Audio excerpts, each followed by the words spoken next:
예배, 순종 그리고 성령이라는 주제를 가지고 이 하나님의 말씀을 전하도록 하겠습니다.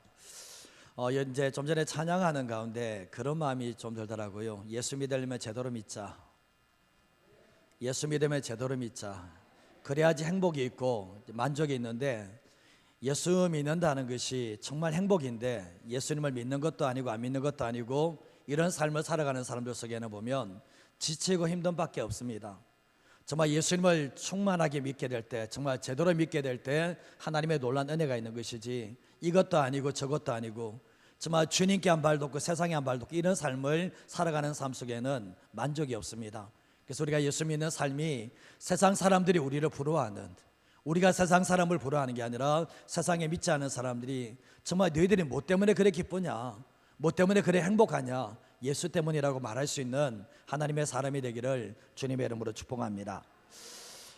사람의 인내에도 한계가 있습니다. 우리가 어떤 사람이라 할지라도 끝까지 인내하는 사람은 없습니다.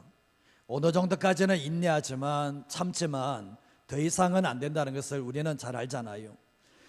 저와 여러분들이 삶을 살아갈 때도 참지 않는 사람은 없어요. 인내하지 않는 사람은 없습니다.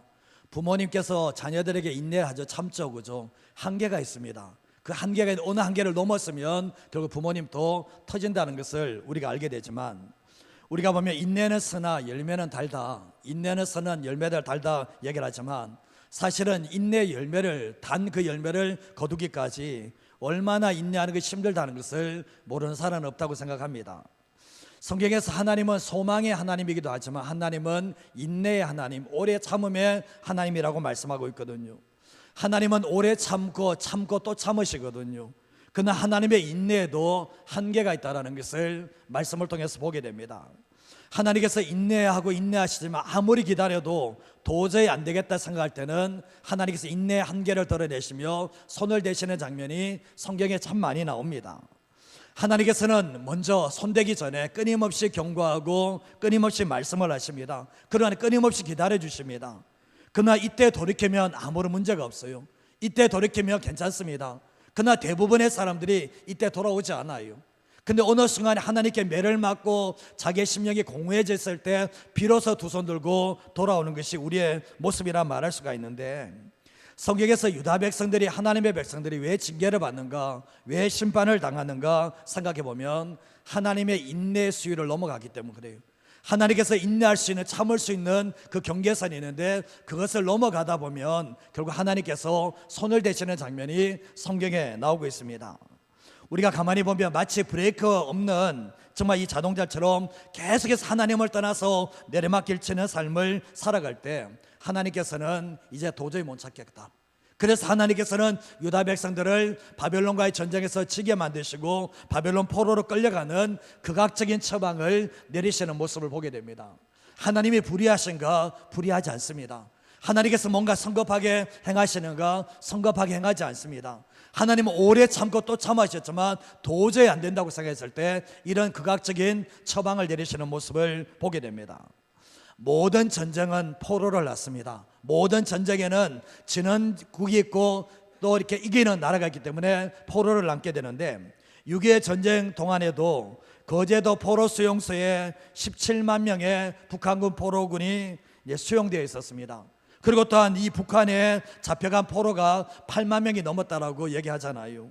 근데 전쟁 포로로 잡혀 있다가 풀려난 사람들의 얘기를 들어보면 포로들은 풀려날 것이라는 소망이 없으면 더 이상 살 이유가 없다고 생각을 한다라는 거예요. 우리도 생각하지 않습니까? 포로로 잡혀갔는데 더 이상 풀려날 소망이 없다면 우리는 죽은 저지와 같이 살아갈 수밖에 없는 거잖아요. 포로들은 앞날을 몰라요. 늘 불안하기 짝이 없습니다. 그리고 포로들은 소망을 가질 수가 없다는 것을 알게 되는데, 근데 오늘 이 말씀 자체가 바벨론 포로를 잡혀갔던 그 하나님의 백성을 대상으로 메시지를 전했던 사람이 오늘 이 본문의 에스겔이라는 선지자였던 겁니다. 근데 이사야는 예루살렘의 멸망에 대해서 경고를 했고, 예레미야는 정말 이 예루살렘의 멸망을 보고 울면서 통곡하면서 선지자가 이 예언을 했고, 오늘 말씀의 에스겔 선지자는 직접 바벨론 포로로 잡혀갔습니다. 직접 바벨론 포로로 끌려가게 되었는데, 그 포로로 끌려간 백성들을 향해서 말씀을 전했던 사람이 바로 이 에스겔 선지자였던 겁니다. 근데 하나님께서 왜 불순종해서 바벨론 포로로 끌려간 이 사람들에게 왜 선지자를 보내셔서 하나님의 말씀을 전하게 하실까? 왜 전하게 하실까? 하나님이 포기하시고 버리시면 될 건데 왜 포로로 잡히고 그곳에서도 왜 하나님께서 말씀을 전하시는가 생각해 보면 하나님은 그들을 버리지 않았다는 거예요. 이스라엘 백성들, 유다 백성들은 하나님을 버렸을지 모르지만 하나님께서는 버리지 않으시기 때문에 여전히 사랑하시기 때문에 선지자를 통해서 말씀하시는 모습을 보게 됩니다. 최악의 상황 가운데서도 바벨론 포로로 잡혀간 그 상황 가운데서도 하나님은 여전히 자신이 선하시고 인자하시고 정말 여전히 소망을 주시는 분이 바로 하나님이시라는 것을 드러내신다는 겁니다. 이 에스겔이라는 이름의 뜻은 하나님께서 힘주신다, 하나님께서 강하게 하신다, 이러는 이름의 뜻을 가지고 있거든요. 근데 이 에스겔 선지자를 영광의 선지자라고 이야기합니다. 이 바벨론 포로로 잡혀간 것이 뭐 영광의 선지자가 될 수 있습니까? 그러나 이 정말 포로로 잡혀간 땅에서 하나님의 영광을 보고 마지막 에스겔 끝부 보러 가면 하나님의 영광이 다시 돌아올 것에 대해서 예언하기 때문에 이 에스겔 선지자를 영광의 선지자라고 표현을 하고 있습니다.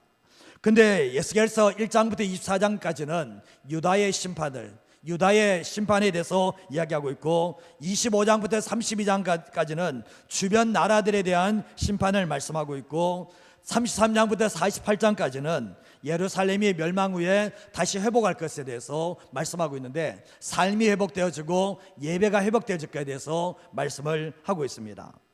근데 에스겔서 1장 1절에서 3절 말씀해 보면 30째 해 넷째 달 초다새에 내가 그발 강가 사로잡힌 자 중에 있을 때에 하늘이 열리며 하나님의 모습이 내게 보이니 여호야긴 왕이 사로잡힌 지 5년 그 달 초다새에 갈대아 땅 그발강, 갈대아 땅은 바벨론 땅입니다. 바벨론 땅 그발 강가에서 뭐가 임합니까? 여호와의 말씀이 부시의 아들 제사장 나 에스겔에게 특별하게 임했고 여호와의 권능이 내 위에 임했다라고 말씀을 합니다. 그러면서 뒤에 말씀에 여호와의 영광이, 여호와의 권능이 많은 장면을 보게 됩니다.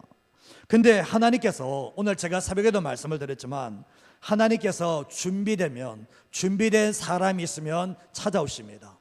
그 사람을 사용하시려고 찾아오시는데 하나님께서 준비된 사람에게만 찾아오지 준비되지 않은 사람에게 찾아오지 않는다라는 거예요. 근데 하나님께서 이 에스겔 선지자가 준비되었을 때 찾아오셨는데 여호와의 말씀이 특별히 임하고 여호와의 권능이 임했다라고 말씀을 하고 있습니다. 근데 오늘 우리가 이 에스겔 11장 말씀을 읽었는데 1절부터 13절까지는 그 당시 때 보면 이 예루살렘에 남아있던 지도자들의 부패와 그 죄악들을 드러내고 계시거든요. 그리고 이제 오늘 14절 말씀부터 얘기하는데 14절 말씀부터 보면 여호와의 말씀이 내게 임하여 이르시되 인자야는 이제 에스겔을 얘기하고 있습니다. 예루살렘 시민이 내 형제고 내 형제와 친척과 온 이스라엘 족속을 향하여 말하는데 너희는 여호와에게서 멀리 떠나라는 거예요. 그리고 이 땅은 우리에게 주어 기업이 되게 하신 것이라고 말씀하고 있는데 이게 뭐냐 보면 바벨론 포로로 잡혀간 사람들이 있는가 하면 예루살렘 성에 남아있는 사람들이 있었던 거예요. 근데 예루살렘 성에 남아있는 사람들은 의로워서 남아있는 겁니까? 그거 아니잖아요. 근데 이 예루살렘 성에 남아있는 사람들은 자신이 어렵다고 생각하면서 이 바벨론 포로를 잡혀갔던 사람들에게 했던 말 자체가 너희는 하나님께서 떠나라는 거예요. 너희들은 하나님을 찾지도 말고 그리고 이곳에 다시 돌아올 생각도 하지 말라는 거예요. 거기에서 살아라고 얘기를 하는 거예요. 참 보면 교만된 마음을 가지고 있는 모습을 보게 됩니다. 정말 하나님의 은혜로 어쩌면 위기 가운데서도 예루살렘에 남았잖아요. 그죠? 남았지만 떠난 사람들이 뭐 잘못해서 특별하게 잘못해서 떠난 건 아니잖아요. 그럼에도 불구하고 뭡니까? 이들은 자신의 죄악을 깨닫고 정말 이렇게 뭔가 불쌍히 여기는 마음이 없었다는 것을 알게 됩니다. 근데 16절 말씀에 보시면 뒤에 말씀에 그런즉 너는 말하기를 주 여호와의 말씀에 내가 비록 그들을 멀리 이방인 가운데로 쫓아내어 여러 나라에 흩으셨지만 그들이 도달한 나라들에서 내가 잠깐 그들에게 성소가 되리라 하셨다 하고 라고 말씀하고 있습니다. 어쩌면 정말 이 바벨론으로 포로로 잡혀간 사람들은 지금 성소에서 예배를 드릴 수 없고 성전에서 예배를 드릴 수 없는 상황 가운데 있었습니다. 그러나 주님이 하시는 말씀이 내가 잠깐 그들에게 성소가 되리라. 이들에게 하시는 말씀입니까? 이 유다 백성들은 건물이 성소라고 생각했지만 하나님이 하시는 말씀은 내가 너희들에게 성소가 될 거라고 말씀하시는 모습을 보게 됩니다. 우리가 가만히 생각해 보면 이 건물이 성전입니까? 건물은 교회당, 예배당이라 할 수 있지만 진짜 성전은 우리가 되는 것처럼 하나님께서 하시는 말씀은 주님을 모신 곳이 성소가 되는 것처럼 내가 너희들에게 성소가 될 거라고 주님이 말씀을 해주고 계십니다. 자, 오늘 말씀을 첨절히 하시는 게 뭔가 한번 읽어보도록 하겠습니다. 하나님만 사랑하고 섬기는 예배자가 될 때 하나님 외에 다른 우상을 섬기지 않습니다. 하나님만 사랑하고 하나님만 섬기는 예배자가 되면 하나님 외에 다른 우상을 섬기지 않지만 반대로 하나님만 사랑하는 것이 아니라 다른 것도 사랑하고 여러 것들도 사랑하고 섬기는 그런 삶이 될 때 하나님 외에 다른 우상을 섬길 수밖에 없다는 것을 우리는 말씀을 통해서 알게 됩니다.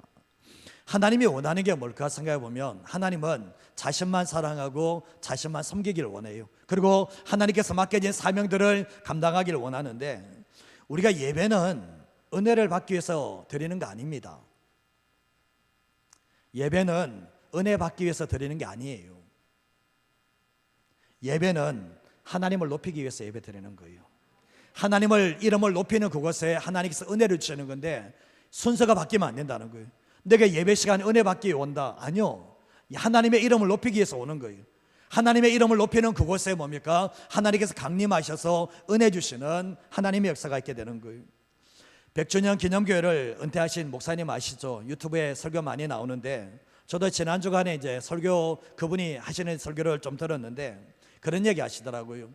남가주에 있는 대형교회 특별 새벽기도회에 현수막이 붙어 있는 모습을 보게 되었는데 이 특별 새벽기도회 슬로건 내용이 뭐냐 보면 부모의 새벽기도 자녀의 평생 축복, 자녀의 새벽기도 부모의 노후 대책, 아내의 새벽기도 남편의 영적 성공, 운율에 맞춰서 이렇게 적어놓은 거예요.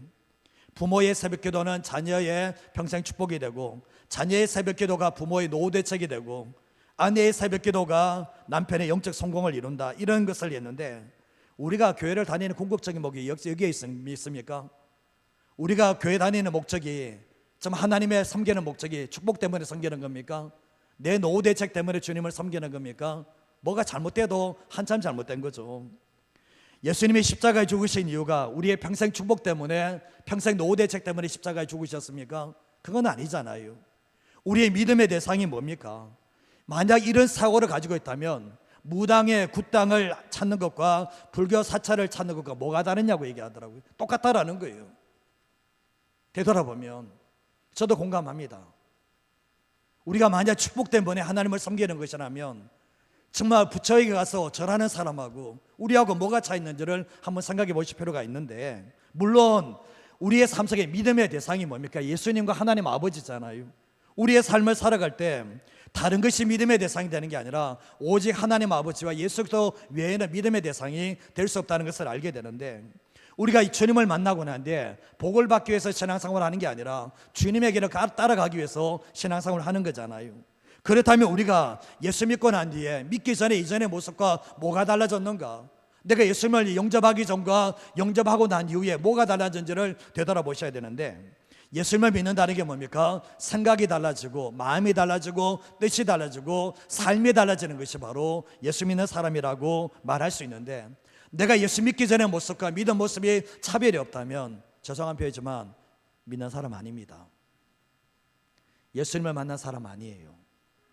그 사람은 예수님을 만나지 않았기 때문에 생각이 달라지지 않고 마음이 달라지지 않고 뜻이 달라지지 않고 그 삶이 달라지지 않는다고 생각해도 틀리지 않습니다.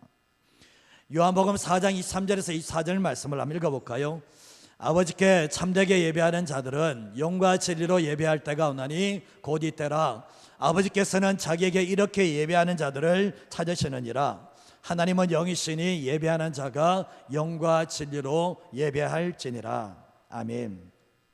하나님은 예배를 찾으시는 게 아니라 23절 말씀에 예배하는 자들을 찾으신다는 거예요. 예배하는 자들로 통해서 예배를 받는다라는 거예요.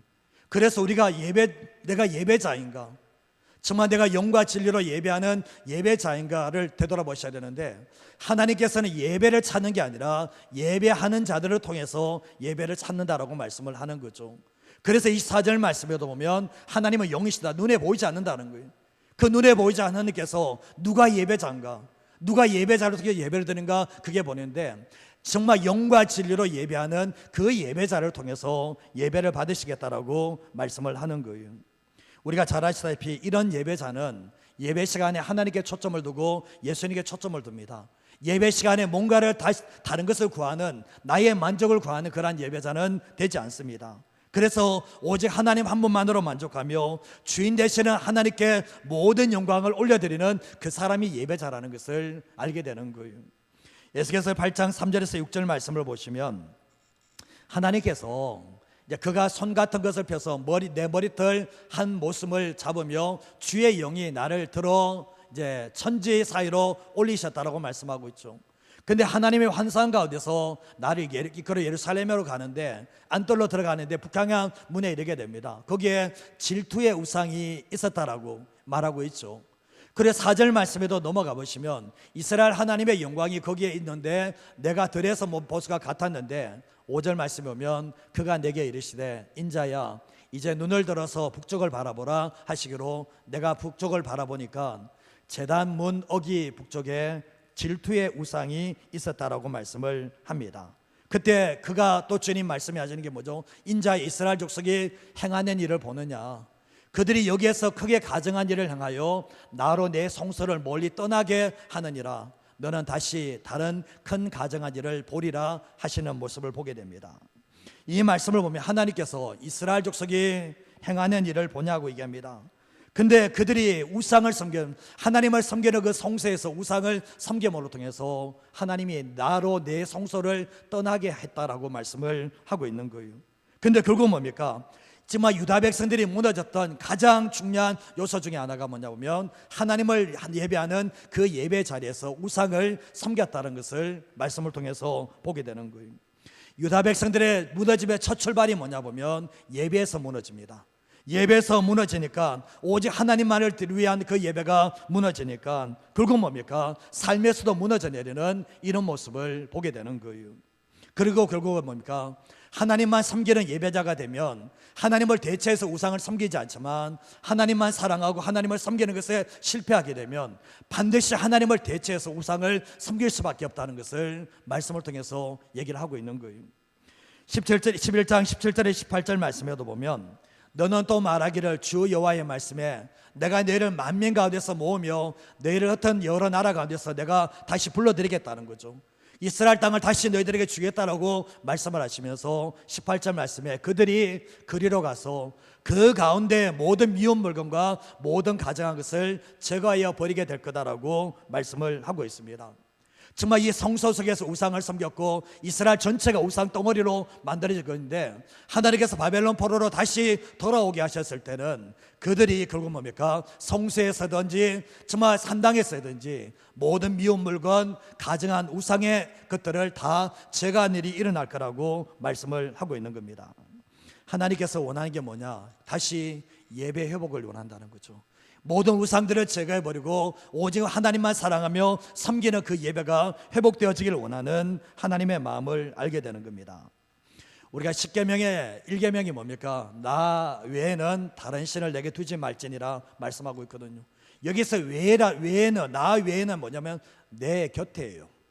내 곁에 우상 두지 말라는 거예요. 하나님의 백성들이 하나님을 안 섬기는가? 섬깁니다. 근데 하나님과 동등되게 섬기는 게 있다는 이게 우상이 되는 거예요. 정말 예수님께서도 하나님과 재물을 겸하여 섬겼을 때부터 하나님을 섬기는데 그 옆에 돈이 있는 거예요.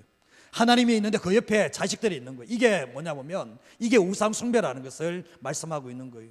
결국 하나님께서 가장 싫어하는 게 뭐냐 보면 정말 이게 이 예배를 통해서 하나님만 섬기는 사람들이 되라고 주님이 말씀을 하시는데, 결국 뭡니까? 우리가 정말 드려지는 예배가 하나님께 마음을 쏟고 드려지는 예배를 통해서 하나님만 사랑하고 섬기는 그런 예배가 되지 않으면 삶 속에서 하나님만 사랑하고 섬기는 예배자가 될 수 있는가? 절대로 될 수 없다는 것을 알게 되는 거예요. 우리가 이 드려지는 예배를 통해서 인격적인 하나님과의 만남이 있고 그분의 임재를 경험하게 되면 결국은 뭐냐 보면 삶 속에서도 하나님을 원하시는 예배자로 살아갈 수 있는 삶이 된다는 것을 알게 되는 거예요. 하나님께서 가장 안타까워하는 것 중에 하나가 뭐냐 보면 우리가 이 자리에서 드려지는 예배가 자기 만족을 위한 예배가 되면 안 되는 거예요. 은혜 받기 위한 예배가 아니라 하나님의 이름을 높여드리는 예배가 되고 하나님만 사랑하고 하나님만 섬기는 그런 예배가 될 때 모든 것의 회복의 역사가 일어난다라고 말씀을 하고 있는 거예요. 유다 백성들의 예배가 무너지니까 삶이 무너졌습니다. 삶이 무너져서 다시 바벨론 포로로 잡혀갔죠. 다시 돌아왔을 때 예배가 회복되어졌을 때 그들의 삶이 회복되어서는 하나님의 놀라운 역사가 일어나게 되었던 것입니다. 우리의 삶 가운데도 마찬가지입니다. 예배는 드려지는 예배가 있고 살아내는 예배가 있거든요. 그러나 우리가 드려지는 예배 속에서 하나님의 음성을 듣고 하나님을 경험하는 삶을 살아갈 때 삶 속에서도 정말 삶 속에서도 예배자로 살아가게 하시는 하나님의 은혜가 있다는 것을 잊어버리지 마시기를 바랍니다. 예배가 무너지면 다 무너집니다. 예배가 무너지면 다 무너져요. 예배 통해서 하나님의 은혜를 경험하고 임재를 경험하게 되면 내 삶 속에서 하나님의 뜻대로 살고자 하는 그런 것이 들어오는데 예배 속에서 그것을 경험하지 못하면 힘들다는 것을 우리는 너무나 잘 알게 됩니다. 우리가 예배를 통해서 은혜를 경험하게 되면 아무리 죄가 심하고 아무리 세상의 공격이 심하고 사단의 공격이 심하도 이겨낼 수 있습니다. 왜냐하면 그분의 임재가 이기도록 만들어준다는 것을 기억하시면서 살아갔으면 합니다. 오늘날 보면 참 예배가 너무나 심각합니다. 자기 오고 싶으면 오고 안 오고 싶으면 안 오고, 이게 정말 이렇게 예배 자리에서 이게 누구를 위한 예배인지 이 구분 안 되는 이런 시대에 살고 있습니다.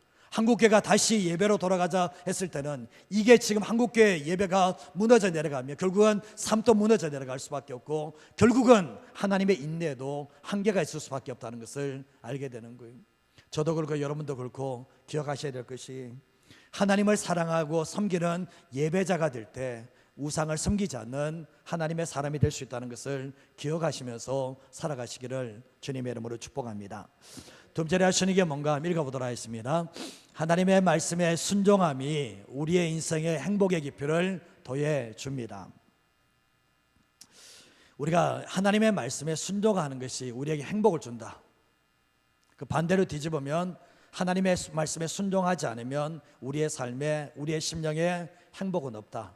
불행한 심령이 된다. 이렇게 생각하시면 돼요. 코미디언 전주성 씨가 이게 머리가 참 좋더라고요. 책을 한 20권을 지었어요. 근데 이분이 지은 책 중에 제일 재밌는 책 제목이 뭐냐 보면 하지 말라고 하는 것은 다 재미있다. 하지 말라고 하는 것은 뭐라고요? 다 재미있다. 보면 알잖아요. 우리 청소년들 담배 피우는 애들 있잖아요. 근데 보면 꼭 뭐죠 보면 선생님들은 부모님 담배 피우지 마라 그러는데 하지 말라는 거 숨어서 피우는 것은 전과가 있는 분이 계시죠, 그죠? 재밌잖아요. 신앙생활할 때 그런가? 성경은 좀 달라요. 성경은 하나님이 꼭 해야 한다고 말씀하는 것들이 있는데 또한 반대로 하지 말아야 될 것에 대해서 말씀을 하시는데, 근데 우리가 신앙생활할 때 보면 하나님의 말씀도 하지 말라고 하는 것이 재미있을까? 하나님께서 죄 짓지 말라고 그러면 그게 재미있을까 생각해 보면 그 순간은 괜찮을 거예요. 그러나 시간이 지나 보면 그게 재미일까? 그게 행복을 가져다 주는가? 그게 아니고 내 심령을 지옥판으로 만드는 그러한 일들이 일어난다는 거예요. 창세기 3장 4절에서 6절 말씀에 보면 뱀이 이제 사단이 여자에게 찾아와서 이제 유혹하는 게 뭡니까? 정말 이 동산 중앙에 나무의 열매를 먹게 되면 정말 이게 하나님께서 죽느냐고 했을 때 이 하와가 했던 말, 죽을까 하느라고 얘기했을 때 뱀이 하는 말이 뭡니까? 죽지 않는다라고 말씀을 하고 있죠.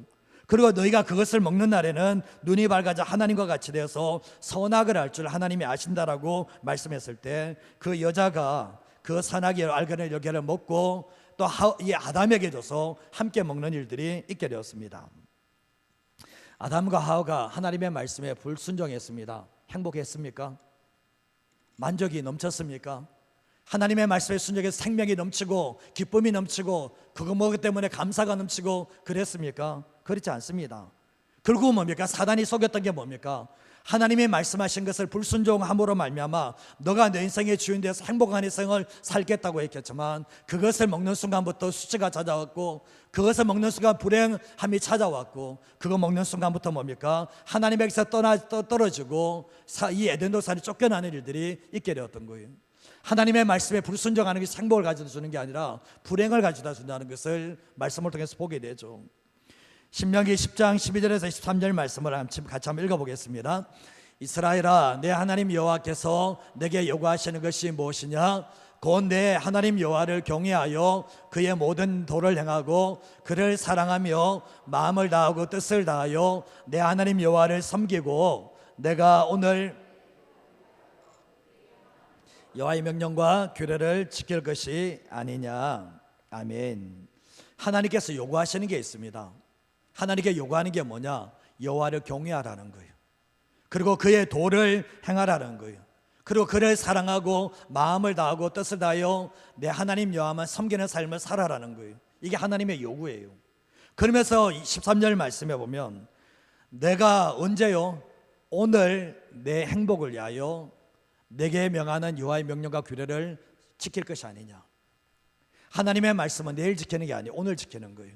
오늘 내 행복을 위해서, 주님의 행복이 아니라 우리의 행복을 위해서 하나님의 말씀을 지킬 것이 아니냐, 순종할 것이 아니냐라고 말씀을 하고 있는 거예요.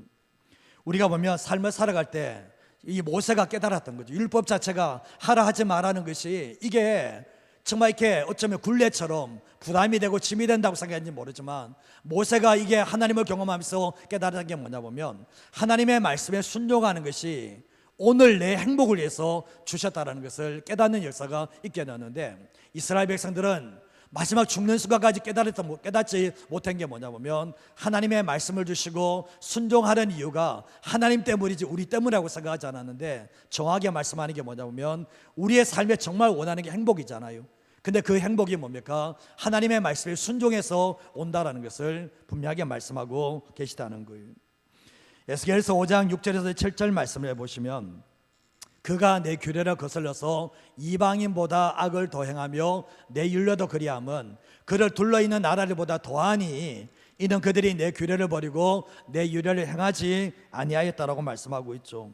그리고 7절 말씀에도 똑같이 말씀하는 게 너희 요란함이 너희를 둘러싸고 있는 이방인들보다 더하여서 내 율례를 행하지 않고 이방인들의 규례대로 행하지 아니하였다라고 말씀을 하고 있거든요.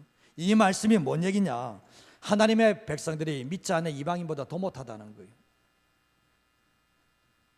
하나님의 사람들이 하나님의 거룩함을 받은 사람이 이방인 믿지 않는 사람은 더 못한 죄악을 저지른다고 말하는데 이게 오늘날도 마찬가지입니다. 하나님의 백성들이 이방인보다 더 심한 더 죄악에 떨어지시는 것이 하나님의 백성들의 모습이거든요. 11장 12절 말씀에도 보면 너희는 내가 여호와인 줄을 알리라. 너희가 내 율례를 행하지 아니하며 규례를 지키지 아니하고 너희 사방에 있는 이방의 규례대로 행하였느니라 하셨다 하라라고 말씀을 하고 있습니다. 결국은 뭡니까? 결국은 계속해서 이야기하는 게 뭡니까? 너희가 내 율례를 행하지 않았다. 그러니까 너희가 이방의 규례대로 행했다라고 주님이 말씀을 하고 계시거든요. 우리가 신앙생활할 때 보면 이 순종하면 하나님께 덕이 될지는 모르지만 내게는 짐이 되고 부담이 된다 이런 생각을 가진 사람들이 있거든요. 근데 그 생각을 떨쳐내지 않는 한 그 사람은 행복할 수가 없어요. 하나님께서 순종을 통해서 우리에게 행복을 주겠다고 그랬거든요. 우리가 지친 우리의 일상의 삶을 살아가며 세상 속의 삶을 살아갈 때 나는 정말 행복한가? 나는 정말 내 심령이 행복한 삶을 살고 있는가 생각해 보면 하나님의 말씀대로 살고 있다면 그 심령은 행복하겠지만 하나님의 말씀대로 행하지 않으면 내 삶의 모든 것이 다 풍족하다 할지라도 그 심령은 행복하지 않습니다. 속지 마세요. 행복할 수가 없어요. 하나님의 백성들은 하나님만 사랑하고 섬기고 하나님의 말씀의 순종 속에서 행복이 있다는 것을 말씀하고 있는 거예요. 사단의 속임수가 뭔지 아십니까? 순종은 무거운 짐이다. 순종은 무거운 짐이다. 사단의 속임수입니다. 제가 한번 질문해 볼게요. 여러분 순종할 때가 마음이 편합니까? 불순종할 때가 마음이 편합니까? 그런 거 나오잖아요. 그렇지 않습니까? 하나님의 백성들이 하나님의 말씀대로 어긋난 불순종의 삶을 살면 마음이 지옥이 됩니다. 마음이 너무 힘들어. 이게 정상적인 모습이거든요. 그러나 힘들고 어려운 상황 가운데서도 하나님의 말씀에 순종하면 내 삶이 지금 어렵다 할지라도 내 심령만큼은 행복해요. 그리고 하나님의 말씀에 순종하는 결과를 반드시 삶으로 보여주시는 하나님의 역사도 있게 되는 거예요. 성경 말씀에 순종 속에 모든 복이 있다. 순종 속에 행복도 있지만 모든 복이 있다라고 주님이 말씀을 하시는데, 결국은 뭡니까? 순종은 하나님께서 기뻐하시는 거지만 우리의 삶의 행복과 복도 임하는 것이 순종이라는 것을 알게 되는 거예요. 우리가 예배를 통해서 정말 하나님을 경험하게 되면 순종이 쉬워져요. 그러나 예배를 통해서 하나님을 경험하지 못하면 순종하는 것은 생각 속으로는 순종하려고 생각이 있을지 모르지만 삶 속에서는 순종이 안 된다는 것을 너무나 잘 알게 됩니다. 그래서 우리가 삶을 살아갈 때 순종을 통해서 하나님을 기쁘시게 하고 순종을 통해서 모든 은혜와 복이 온다는 것을 기억하시고, 그러나 우리가 불순종을 통해서 하나님의 징계와 하나님의 심판이 온다는 것 또한 말씀을 하고 있는 거예요.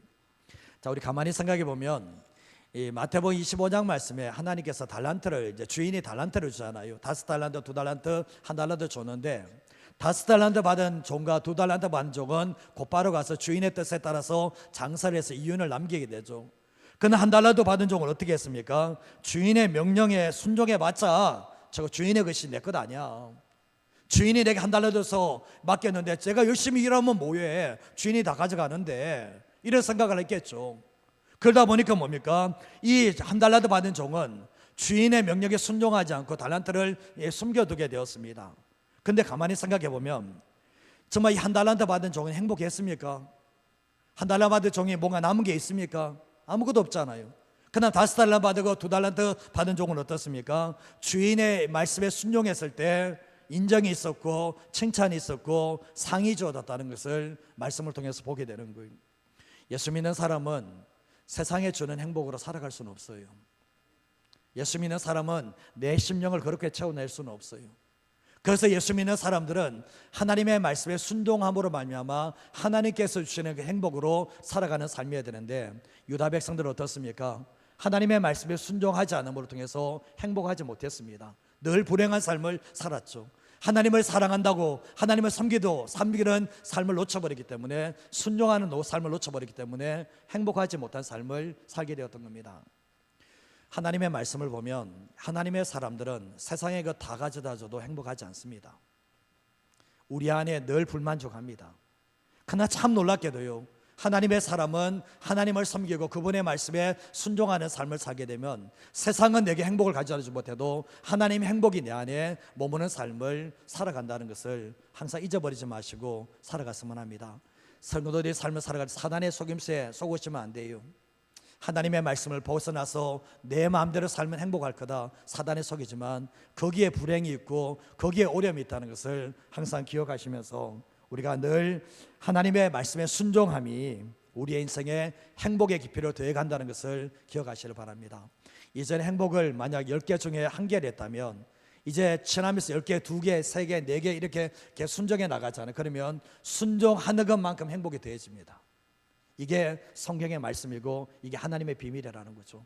그래서 우리는 삶을 살아갈 때 하나님의 말씀에 순종함으로 말미암아 우리의 전생의 진정한 행복을 누리는 삶이 되시기를 주님의 이름으로 축복합니다. 한 가지만 더 말씀드리겠습니다. 읽어보겠습니다. 진정한 회복의 시작은 성령님을 통해서 이루어집니다. 진정한 회복의 시작은 성령님을 통해서 이루어진다. 지난번에 이제 은혜 그 이상의 축복이라는 주제를 가지고 특사를 했거든요. 모든 것 위에 은혜가 있습니다. 은혜를 받아야 되거든요. 근데 이번 제 말씀 집회에서는 성령 교회 잃어버린 보물이라는 주제를 가지고 14번에 걸쳐서 설교를 하고 함께 기도하는 시간을 가지게 되는데, 하나님의 말씀을 깨닫고 함께 기도함으로 말미암아 성령에 대해서 많이 아는 게 아니라 성령을 많이 경험할 수 있는 자리가 됐으면 합니다. 성령에 대한 지식도 필요하지만 성령을 경험하는 게 너무나 중요한데, 근데 오늘날 보면 이제 교회 안에서 가장 소홀하고 가장 무시당하는 분이, 이전에도 그랬지만 성령님이 가장 무시를 많이 당하고 소홀하게 대한다는 것입니다. 예수님의 이름, 하나님 아버지는 잘 부르지만 비로소 성령님에 대해서는 소홀할 때가 참 많이 있거든요. 그러나 우리가 잘 아시다시피 신앙의 출발부터 마지막까지 성령님이 없이는 신앙생활이 안 된다는 것을 알게 되거든요. 요한복음 14장 23절에서 24절 말씀에 예수님이 말씀하는 내용이 사람이 나를 사랑하면 내 말을 지키리니 내 아버지께서 그를 사랑하실 것이요 우리가 그에게 가서 그처를 그와 함께 하리라. 뒤에도 한번 읽어볼까요? 나를 사랑하지 아니하는 자는 내 말을 지키지 아니하나니 너희가 내 말을 듣는 것은 말은 내 말이 아니요 나를 보내신 아버지의 말씀이니라. 아멘. 나를 사랑하면 나의 말씀을 지킨다. 나를 사랑하지 않으면 말씀을 지키지 않는다. 나를 사랑하면 순종한다. 나를 사랑하지 않으면 순종하지 않는다. 핑계댈 수 없는 거예요. 내가 순종하는 삶을 살고 있습니까? 주님을 사랑하는 사람입니다. 내가 순종해야 되는 거 알매도 불구하고 순종하지 않으십니까? 내가 지금 주님을 사랑하는 사람이 아닙니다. 그렇게 보시면 해답이 나옵니다. 예수께서 11장 19절에서 20절 말씀해 보면 내가 그들에게 한 마음을 주고 그들에게 새 영을 주며 그 몸에서 돌 같은 마음을 제거하고 살처럼 부드러운 마음을 주어 뒤에 말씀 내 율례를 따르며 내 규례를 지켜 행하게 하리니 그들은 내 백성이 되고 나는 그들의 하나님이 될 거라고 말씀을 합니다. 근데 하나님께서 이 유다 백성들이 갔을 때 어떻습니까? 우상 숭배 불순종의 삶을 살았잖아요. 근데 그들이 돌아왔다고 해서 한 번에 바뀌는가? 바뀌지 않습니다. 사사기 말씀을 보면 정말 하나님께 회개했을 때 하나님께서 다시 복을 주지만 돌아왔으면 또 죄 짓거든요. 안 바뀌어요. 사실은 하나님께서 바벨론 포로로 잡혀왔지만 이들이 하나님의 말씀을 그렇게 징계받게 훈련받았다고 해서 하나님의 율례를 따르고 규례를 따를 수 있는 능력이 있는가? 안 됩니다. 작심삼일이에요. 되지 않습니다. 그런데 결국은 하나님께서 대안을 주시는데 19절 말씀에 하시는 말씀이 내가 그들에게 한 마음을 주고 그 속에 뭘 줍니까? 새 영을 주겠다는 거예요. 이들 안에 돌 같은 마음이 있고 부드러운 마음이 없는 하나님의 말씀에 순종하는 마음이 없는데 그들에게 새 영을 주었어서 부드러운 마음을 주고 순종하게 해주겠다고 말씀하시면서 결국은 하나님과의 친밀한 관계가 다시 회복시켜 주겠다라고 말씀을 하는데 그렇게 하시는 분이 누구냐? 성령님이시라는 것을 얘기하는 거예요. 예수께서 34장 24절에서 25절 말씀에도 보면 내가 너희를 여러 나라 가운데 인도하여 내고 여러 민족 가운데서 모아 데리고 고고각 땅에 들어가서 맑은 물을 너에게 뿌려서 너희를 정결하게 하되 모든 더러운 것에서 모든 우상복숭에서 너희를 정결하게 해주게 될 거라고 말씀해 줍니다. 그러나 여기서 끝나지 않아요. 예수의 피로 정결하게 하고 끝난 게 아니고 뒤에 말씀해 보면 26절에서 28절 말씀에 또 하시는 말씀이 새 영을 너희 속에 두겠다. 새 마음을 너에게 주겠다. 그래서 육신에서 굳은 마음을 제거하고 부드러운 마음을 주겠다. 27절 말씀에도 내 영을 너희 속에 두겠다는 거예요. 내 영을 너희 속에 둬서 율례를 지키게 하겠는데 너희가 내 규례를 지켜 행할 것이다 라고 말씀을 합니다. 그러면서 하는 말이 뭡니까? 내가 너희 조상들에게 준 땅에서 너희가 거주하면서 내 백성이 되고 나는 너희 하나님이 될 거라고 말씀을 하고 있는 거예요. 하나님께서 이들이 포로로 돌아왔을 때 하나님의 말씀에 순종할 수 있다면 능력이 있다면 새 영을 주겠다라고 말씀할 수는 없어요. 새 마음을 준다라고 말씀할 수는 없어요. 그러나 가만히 생각해 보면 유다 백성들이 자신이 열심과 노력과 결단으로 살아갈 수 있는가? 살지 못합니다. 하나님의 말씀대로 살아갈 수 있는 능력이 있는가? 없습니다. 그래서 주님이 하시는 말씀은 새 영을 내 신을 주겠다라고 말씀을 하셨던 거예요. 로마서 5장 5절 말씀 너무나 중요한 말씀인데 한번 읽어보도록 하겠습니다. 소망이 우리를 부끄럽게 하지 아니함은 우리에게 주신 성령으로 말미암아 하나님의 사랑이 우리 마음에 부은 바 됨이니. 소망이 우리를 부끄럽게 하지 않는다. 그러면서 우리에게 주신 성령으로 말미암아 뭐가 부어집니까? 우리 안에 하나님의 사랑이 우리 안에 마음에 부어진다는 거, 부어지는데 우리가 좀 전에 봤지만 사랑하면 내 말을 지키지만 사랑하지 않으면 내 말을 지키지 않는 사람 나를 사랑하지 않는 자라 했잖아요. 근데 보면 성령께서는 무엇을 우리에게 부어주는가? 하나님의 사랑을 우리 안에 부어줘요. 그 하나님의 사랑이 뭡니까? 하나님의 말씀에 순종할 수 있도록 우리를 만들어준다는 것을 말씀하고 있는 거예요. 요한복음 20장 19절에서 22절 말씀해 보시면, 이제 안식 후 첫날 저녁 때 제자들이 유대인들을 둘러서 모인 곳에 문을 닫게 됩니다.